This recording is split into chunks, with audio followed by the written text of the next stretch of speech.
event. Here to perform the Canadian National Anthem and our nation's Star-Spangled Banner, please welcome professional singer-songwriter and American Idol contestant Matt Wilson, accompanied by American Sign Language interpreter Rebecca Kasha. Oh, Canada, our home and native land, true patriot love in all of us command. With glowing hearts we see thee rise, the true north strong and free. From far and wide, oh Canada, we stand strong on thee. God keep our land glorious and free. Oh Canada, we stand on guard for thee. Oh Canada, we stand on guard for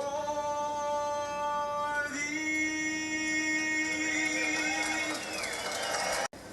Oh, say, can you see by the dawn's early light, whose broad stripes and bright stars through the streaming, and the rocket's red glare, the bombs bursting in air, gave proof. All right, Jeff Gordon is going with Chase Elliott. I am too. Let's do it. Was still there. Oh, say does that star-spangled banner yet wave o'er the land of the free and the home of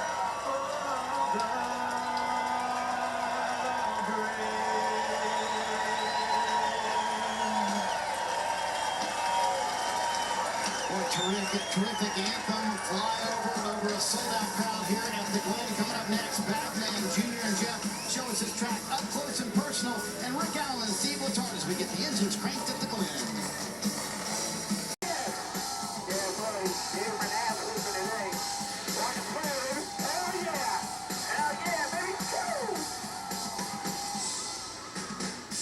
It's 90 laps, 220 miles of racing from the Glen. Hendrick Motorsports has been dominant the past 4 years. Can they continue that today? We'll be calling this one radio style, and that means that we have Mike Bagley of MRN and Sirius XM in turns 2, 3, and 4, known as the S's. They'll go uphill down the backstretch and into the inner loop where Dale Earnhardt Jr. will have the call all the way through the carousel. He'll hand off to Jeff Burton in turn number 6.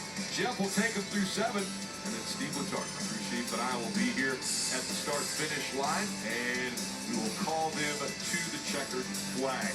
Let's bring in the guys, and Mike Bagley, you are having an interesting perspective there in the S's today. I literally am. I am out here with the safety trucks right now trying to capture the climb to the S's. 2, 3, and 4. Those are the corners here, 80 feet. That's equivalent to an 8-story tall building.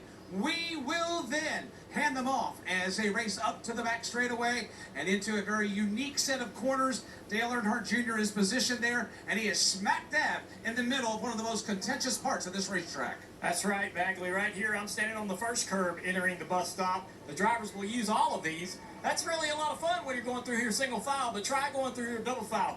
Jeff Burton, that's when things are going to get exciting here in the bus stop, and somebody's going to end up getting mad.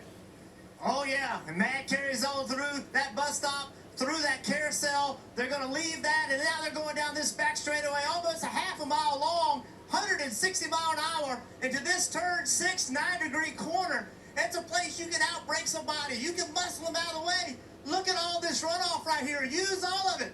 That gravel trap, though, that thing will eat you up. Don't go that far, because your day can be done. Let's get them fired up. And now, race fans, here to say the most famous words in motorsports. Please welcome PBA Pro Bowler Kyle Troop and PWBA Pro Bowler Shannon O'Keefe. He's back again. Drivers, start your engines!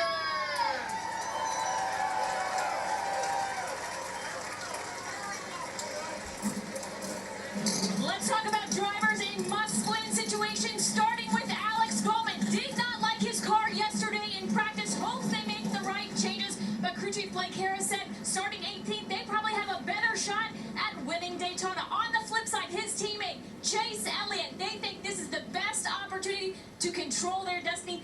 Does not want to go to Daytona in a must-win situation, likened it to going to Vegas and trying to hit the jackpot on a slot machine. But they're not the only two drivers in the field looking for a good day. Dylan Welch. And Kim, another one of those is Daniel Suarez. It was all right in front of him last week at Indy. A win slipped through their fingers, but Daniel said the team has grown. He has grown. They feel like they're maybe as good as they've been all year now because of what happened last week. For Bubba Wallace, he said confidence and focus, the name of the game today. He pushed himself as hard as he can every single time he's been on the racetrack this weekend. It's going to be about putting it together for 90 laps today for Bubba if he's able to hang on to the final playoff spot. Racing from Watkins Glen is up next. 3 Chevys, 1 Toyota.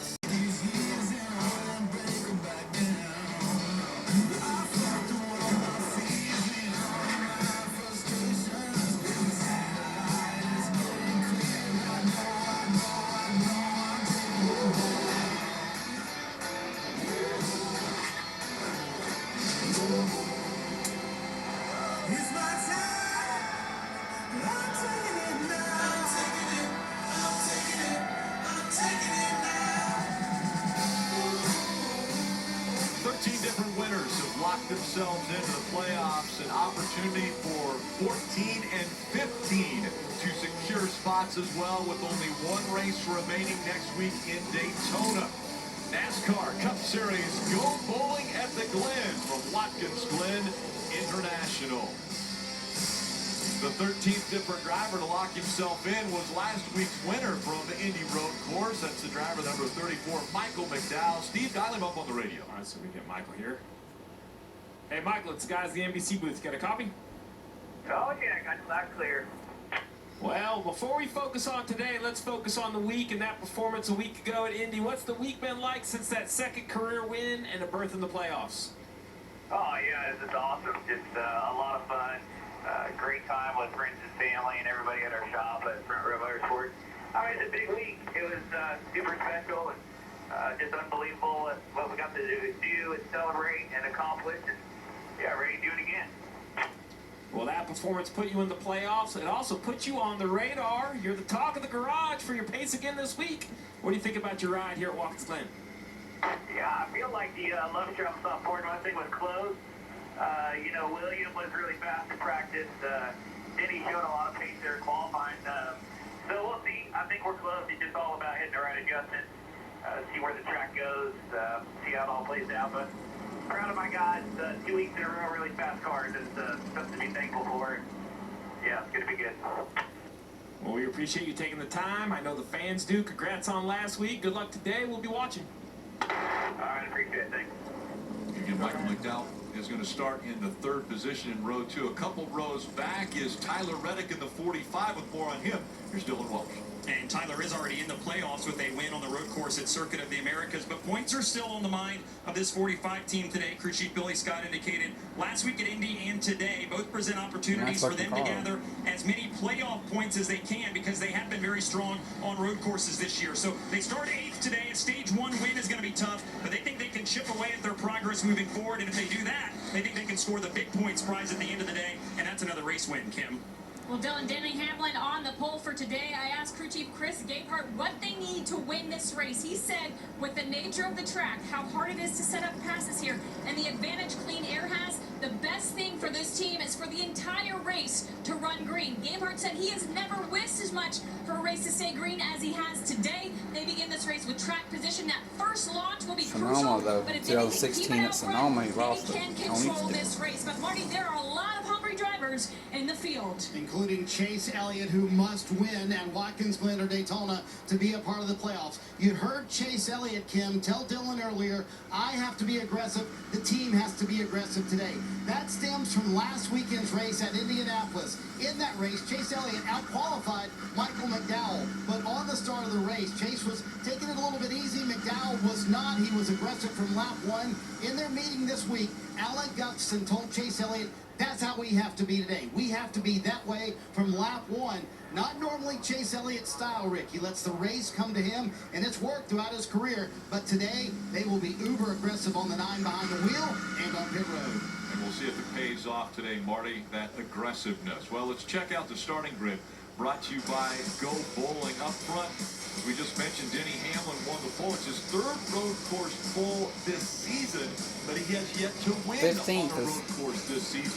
2 wins coming at different size tracks. Well, 2 of the favorites have to be considered back in row 3.